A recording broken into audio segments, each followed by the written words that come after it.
Thank you for watching my video on my article in Teaching in Higher Education Journal, Ecopedagogy, Teaching for Critical Literacies of Development, Sustainability and Sustainable Development.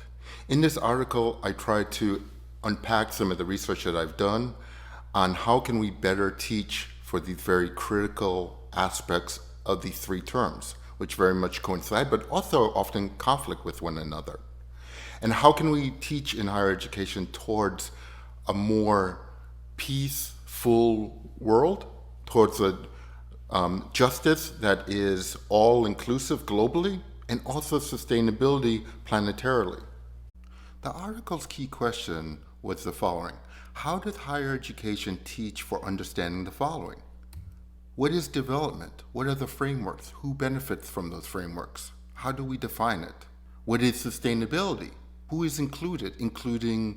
Is that who include the rest of nature? So what is that sustainability baseline? What are the goals that we're trying to achieve?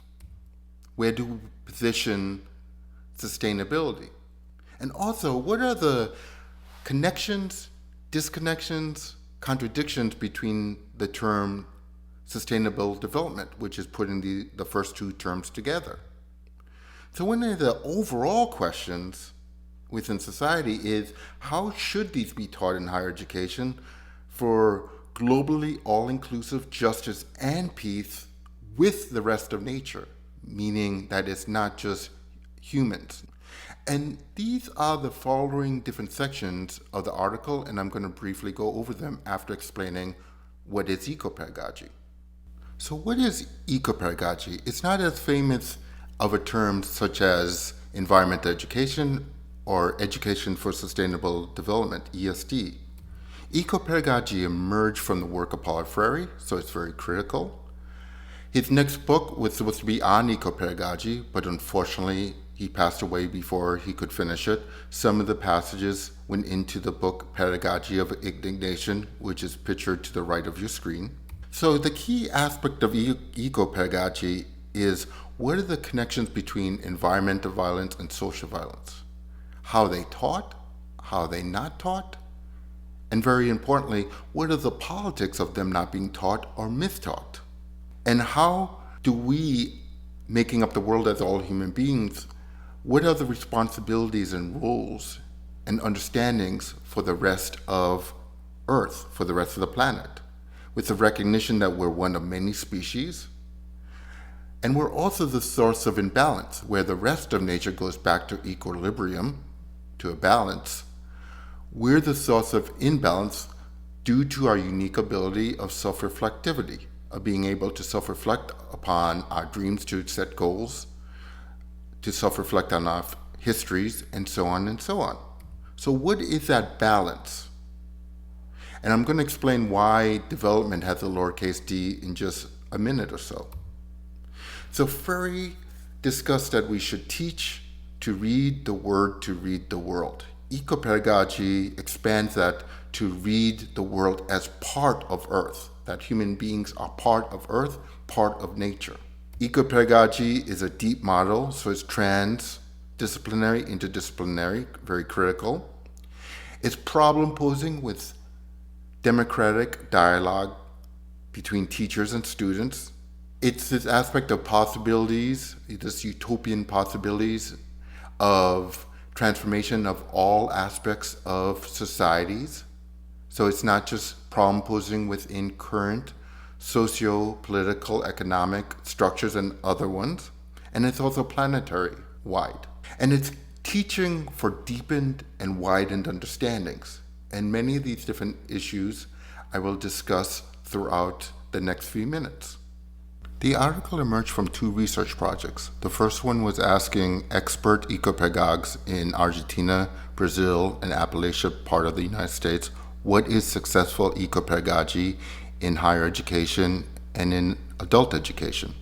The second one had about 40 participants worldwide, and they were experts on citizenship education, citizenship meaning local to planetary, including global citizenship, and also were experts on either environmental education and or globalization in education. So the first section of teaching to reconstruct, deconstruct development. I use upper and lowercase d for development. The uppercase means that it's domineering, it's dominant, it's oppressive development. Some people think of different aspects of Western development or global Northern development. And lowercase d is this aspect of contextualized, localized development. Development also that is planetary wide and that it's sustainable, that it's development for not just the world, but also it's sustainable for all the planet. So development with the larger case D is this aspect of guided by neoliberalism, for example. If development is economics, are we talking about it within models of economic justice, labor justice, and other aspects, or aspects of neoliberalism? It deprioritizes aspect of planetary sustainability. It deprioritizes the rest of Earth, the rest of nature. And it's mostly guided or solely guided from globalization from above. That's why globalizations you've seen as plural, globalization from above and from below. And development with the lowercase d is opposite to that. It's guided by globally all-inclusive justice with planetary sustainability. It prioritizes economics that is justice-based, labor-based, but well beyond economics. And that it recognizes that development without environmental sustainability should not be recognized as development. And it's locally constructed. And the utopic goal in all this is how can we teach that we no longer even have to put in the word or the term sustainability when we talk about sustainable development, that all of development is grounded in local all the way to planetary sustainability. So in the next section, I talk about how should we teach development through socio-historical deconstruction of dominant development with a larger D. And I talk about it through aspects of globalization. Do we teach it that there's only one endpoint of globalization, modernity, development, such as westernization? And how can that lead toward things like neocoloniality? But also, how can we use globalizations from below to decenter, say, westernization, epistemologies of the North, and so on when we teach development? And I use different scholars like Albert Memmi for decolonialization theories and also aspects of critical global citizenship education. So the next section, locating development, questions where do we locate development that we legitimize in higher education in our teaching. And also this aspect of what epistemological frameworks do we use. So this aspect of how do we often see development and sustainability that separates us, human beings, from the rest of Earth, and also us versus them, that their environmental issues aren't as important as our development or our environmental well-being.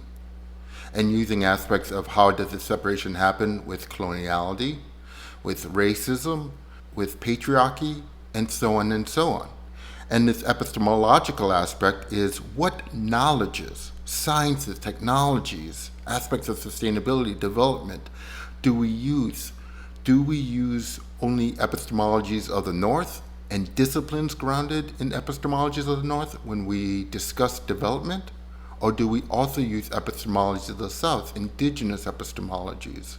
As Boaventura de Souza Santos often argues that we should use ecologies of knowledges. So the next and last section is this section on livelihoods. How do we teach in higher education livelihoods? And other relative terms and framings such as progress, development, sustainability, modernization, modernities, and so on and so on. So within neoliberalism is this aspect we have the individual in society, or overall society is like this, and the private and public sphere. Dirk Postma, Why We Care for Nature, his book in 2006, talks about how the individual, that our private sphere in neoliberalism is all that matters, our profiteering, and everything in the public sphere is very much devalued. and you cannot get a larger public sphere than the planet overall, Earth, nature overall. And it's this aspect of how can we teach development through eco-pedagogical ways that the connectivity between us and the rest of humans in the world and the rest of nature. And I don't go too much into this within this article, but this is also expanded towards the planetary sphere also. So problematizing livelihood, how can we disrupt this aspect that livelihood is decreased if we're going to increase environmental well-being? How can we use eco-pedagogy and other pedagogies in higher education towards that they're both very much coincide with one another, livelihood and sustainability and environmental well-being? How can we teach that? And that's the overall question of the article, and my answer is it must be through eco-pedagogical teaching. And that does not take away the need for environmental education or education for sustainability. These are all environmental pedagogies that very much coincide with one another. But eco-pedagogy focuses on the critical aspects of looking at environmental violence that connects to social violence, which is all environmental violence. Thank you.